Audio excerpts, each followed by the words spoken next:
Assalamualaikum, selamat pagi teman-teman. Berjumpa kembali dengan Dewa untuk belajar bersama.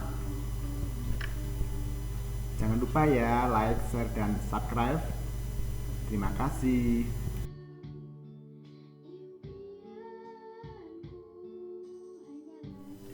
Tujuan pembelajaran kelima ini adalah 1. Anda dapat menjelaskan macam-macam otot manusia dan fungsinya. 2. Anak dapat menentukan ide pokok bacaan. 3. Anak dapat membuat cover buku sesuai dengan bacaan yang dibacanya. Ikuti terus ya. Siang itu, Dewa, Gani, dan Hanan pulang sekolah.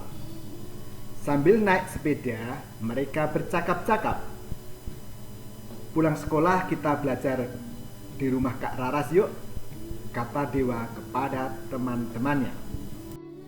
Iya, sudah lama tidak belajar di rumah Kak Raras, jawab Gani. Bagaimana Hanan? Setuju tidak? Tandas Dewa.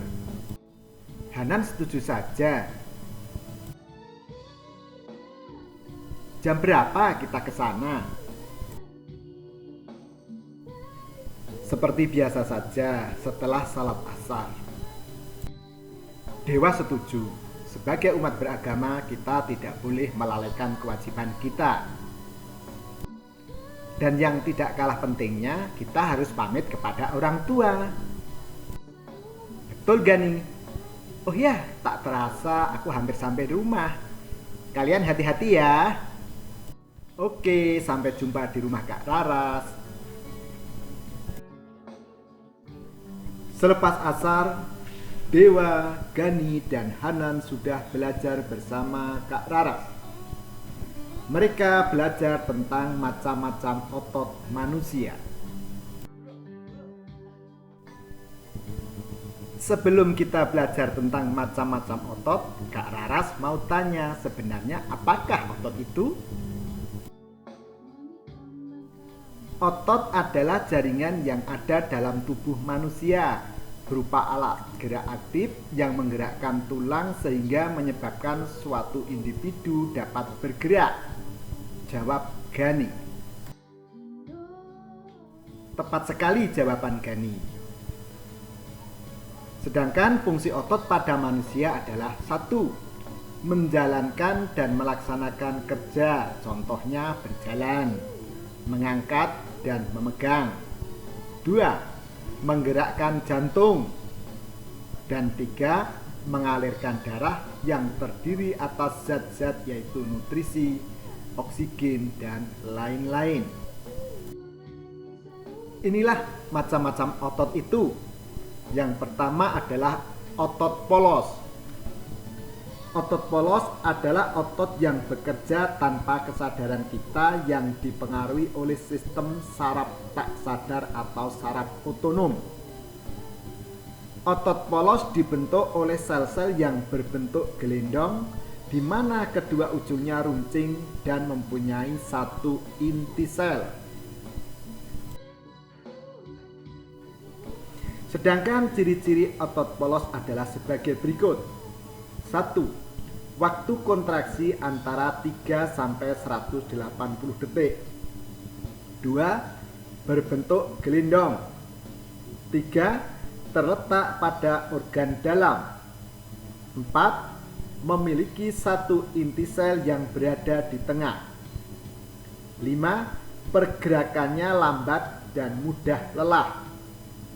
6. Dipengaruhi oleh saraf otonom. 7. Otot polos biasanya berada pada bagian usus, saluran peredaran darah, dan otot di saluran kemih. 8. Tidak diperintah atau tidak dipengaruhi oleh otak. Yang kedua adalah otot lurik. Otot lurik adalah otot yang menempel pada rangka tubuh manusia yang digunakan dalam pergerakan. Otot lurik adalah otot yang bekerja di bawah kesadaran. Otot lurik juga dinamakan otot rangka karena otot ini menempel pada rangka. Dinamakan otot lurik karena adanya sisi gelap dan sisi terang yang berselang-seling. Ciri-ciri otot lurik adalah sebagai berikut. 1. Bentuk silindris dengan garis gelap terang. 2. Melekat pada rangka. 3. Bekerja secara sadar dengan perintah otak. 4. Cepat dan mudah lelah. 5. Bentuk yang panjang dan memiliki banyak inti sel atau multisel. 6. Mempunyai pigmen mioglobin.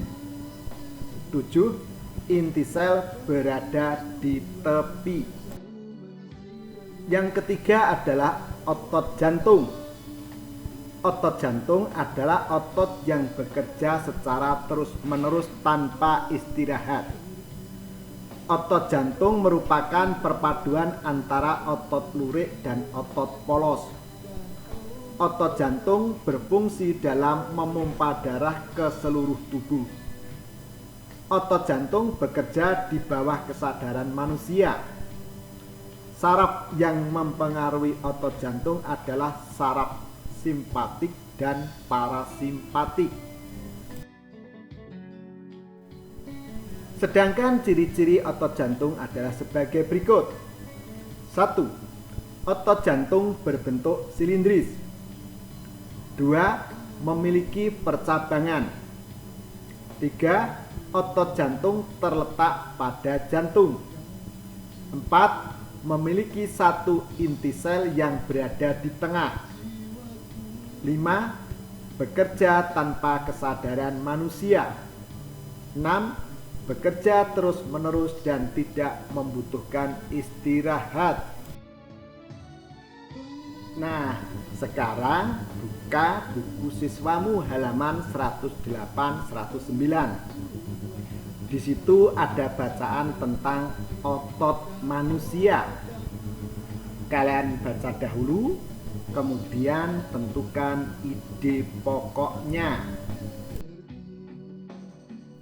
Selanjutnya, kalian bisa membuat koper sesuai dengan bacaan tadi. Selamat berkarya ya. Bagaimana cara membuat koper itu, Kak? Tanya Dewa. Pertanyaan yang bagus. Ya, pertama, buatlah koper semenarik mungkin dan dapat menggambarkan keseluruhan isi buku.